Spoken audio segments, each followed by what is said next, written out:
ఉంది పాకిస్తాన్కి ఇరాన్కి. సో అప్పుడు ఇబ్బందులకి వెళ్తుంది. అందుకని పాకిస్తాన్ ఉత్తుత్తి బెదిరింపులు చేస్తుంది తప్ప అదేమీ యుద్ధానికి వెళ్ళే పరిస్థితి పాకిస్తాన్కి లేదు. సబ్జెక్టివ్గా వెళ్ళినా ఇప్పుడు ఇరాన్కి ఇప్పటికిప్పుడే ఇమ్మీడియట్ థ్రెట్ ఏమి ఉండదు. రెండోది ఇరాన్ కూడా గల్ఫ్ దేశాల మీద వార్ అనేది ఇరాన్ అజెండాలో లేదు. ఇరాన్ అజెండా ఏంది? తన మీద దాడి జరిగింది, తాను ఎవరి మీద దాడి చేయలేదు.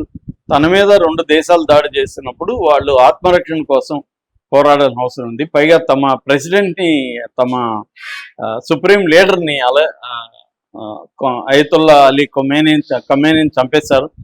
తర్వాత ఒక 40-50 మంది లీడర్లు చంపేశారు. రోజు వందలాది మందిని చంపుతున్నారు. ఇప్పటికే 1500 మంది వరకు చనిపోయారని చెప్తున్నారు. సో ఈ నేపథ్యంలో ఇరాన్ ఏం చేయాలి? ఇరాన్ పోరాడాలంటే అమెరికాతోనూ ఇజ్రాయెల్తోనూ పోరాడే శక్తి సామర్థ్యాలు ఇరాన్కి ఏ రకంగా లేవు. ఇరాన్కు ఉండే ఆల్రెడీ 20 షిప్పుల్ని, వార్ షిప్పుల్ని ధ్వంసం చేశారు. ఆల్రెడీ మిసైల్ లాంచర్స్ని ధ్వంసం చేశారు. అనేక మిసైల్ పెట్టుకున్న ఫైల్స్ అంటారు, మిసైల్స్ ఉన్న ప్రాంతాలనంతా కూడా మిసైల్ సిటీస్ అంటారు మామూలుగా. వాటి మీద అంతా కూడా బాంబులు వేశాడు. దాదాపు 130 పట్టణాల్లో 24 ప్రావిన్సెస్లో వీళ్ళు బాంబులు వేశారు. సో అందువల్ల పెద్ద నష్టం అయితే ఇప్పటికే జరిగిపోయింది. వాళ్ళ దగ్గర ఇంకా తక్కువ ఉంది, మిసైల్స్ కానీ లాంచర్స్ కానీ. వాళ్ళ ఎయిర్ డిఫెన్స్ సిస్టమ్ సర్వనాశనం అయిపోయింది. అటువంటి బలహీన పరిస్థితుల్లో గల్ఫ్ దేశాలతో కూడా గొడవపడే పరిస్థితులు ఇరాన్ లేదు. కానీ తను పోరాడాలి, యుద్ధంలో ఓడిపోకుండా నిలబడాలి, నాశనం కాకుండా నిలబడాలి అనేది దాని టార్గెట్. ఇది నిలబడాలంటే వార్ని త్వరగా ముగించాలంటే అమెరికా టర్మ్స్లో ముగించలేము. అమెరికా ఏం చేస్తుంది? అసలు యురేనియం నిల్వలే ఉంచుకోవడానికి వీలు లేదని చెప్తుంది. సివిలియన్ పర్పస్కి యురేనియం నిల్వలు వాడుకోవచ్చు. ఇప్పుడు మనకి nuclear technology civil and military రెండింటికి ఉపయోగపడుతుంది.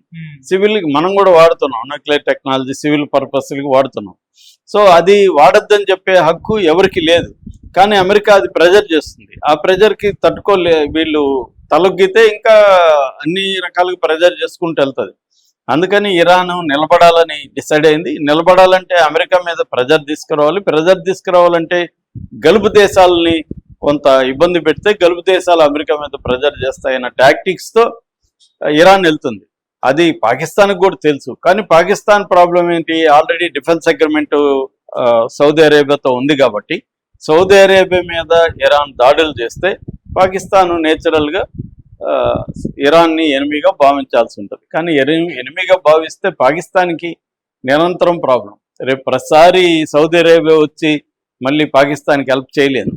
అందువల్ల ఇవన్నీ ఏంటంటే డిప్లొమాటిక్ ప్రెజర్ అని చెప్పచ్చు. డిప్లొమాటిక్ ప్రెజర్ అనేది పాకిస్తాన్ ఇరాన్ మీద పెడుతుంది. కానీ ఇరాన్కి ఆల్రెడీ భయంకర ప్రెజర్ ఉంది. ఇప్పుడు పాకిస్తాన్ పెట్టే ప్రెజర్ని ఇరాన్ క్యారీ చేసే పరిస్థితిలో ఉండదు. ఇరాన్కి ఒక క్లారిటీ ఉంది, మనం ఈ యుద్ధంలో నిలబడాలి, తట్టుకోవాలి, సర్వైవ్ కావాలి అనేది ఇరాన్ టార్గెట్. అది ఇప్పటి వరకు చేయగలుగుతుంది. 6వ రోజు యుద్ధం వరకు నిలబడగలిగిందంటే మామూలు విషయం కాదు. అమెరికా అటాక్ని, ఇజ్రాయెల్ అటాక్ని ఎదుర్కొని నిలబడుతుంది. ఇరాన్కి పైగా డైరెక్ట్గా మద్దతు ఇచ్చే ఏ దేశం కూడా లేదు. అంటే యుద్ధంలో సపోర్ట్ చేసే ఏ దేశం లేదు. ఇండైరెక్ట్గా చైనా కొంత సపోర్ట్ చేస్తుంది. తర్వాత మిగతా ప్రాక్సీస్ ఎవరైతే ఉన్నారో, ముఖ్యంగా లెబనాన్లో ఉండే హిజ్బుల్లాస్, తర్వాత యెమెన్లో ఉండే హూతీలు, వీళ్ళు కొంత హెల్ప్ చేస్తున్నారు. కానీ ఆ హెల్ప్ అనేది సరిపోదు.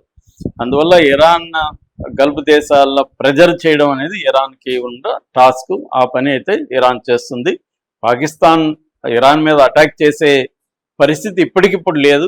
మరీ సీరియస్గా ఇరాన్ కానీ సౌదీ అరేబియా మీద దాడులు చేస్తే అప్పుడు పాకిస్తాన్ కూడా చేయాల్సిన అవసరం ఏర్పడుతుంది. అంతవరకు పాకిస్తాన్ ఇరాన్ జోలికి వెళ్లకుండా ఉండే పరిస్థితి ఉంది. రెండోది ఏంటంటే పాకిస్తాన్లో దాదాపు 4 కోట్ల మంది షియాలు ఉన్నారు. ఈ షియాలంతా కూడా ఇరాన్ని సపోర్ట్ చేస్తారు. రేపొద్దున ఇరాన్ మీదకి పాకిస్తాన్ దాడి జరిగితే ఈ 4 కోట్ల షియాలు పాకిస్తాన్లో అంతర్యుద్ధాన్ని తీసుకొస్తారు. ఆల్రెడీ మనం చూసాం. ఇప్పుడు ఖమేనీని చంపేయడం వల్ల పాకిస్తాన్లో అల్లర్లు చెలరేగాయి. పాకిస్తాన్లో ఉండే అమెరికన్ కాన్సులేట్ల మీద దాడికి షియాలు ప్రయత్నించారు. ఆ క్రమంలో 35 మంది షియాలు చనిపోయారు పాకిస్తాన్లో. సో ఆల్రెడీ పాకిస్తాన్లో రకరకాల క్రైసిస్ ఉన్నప్పుడు ఈ 4 కోట్ల మంది షియాలని కూడా ఎనిమీస్గా చేసుకుంటే పాకిస్తాన్కి చాలా పెద్ద తలనొప్పిగా మారిపోతుంది. అందువల్ల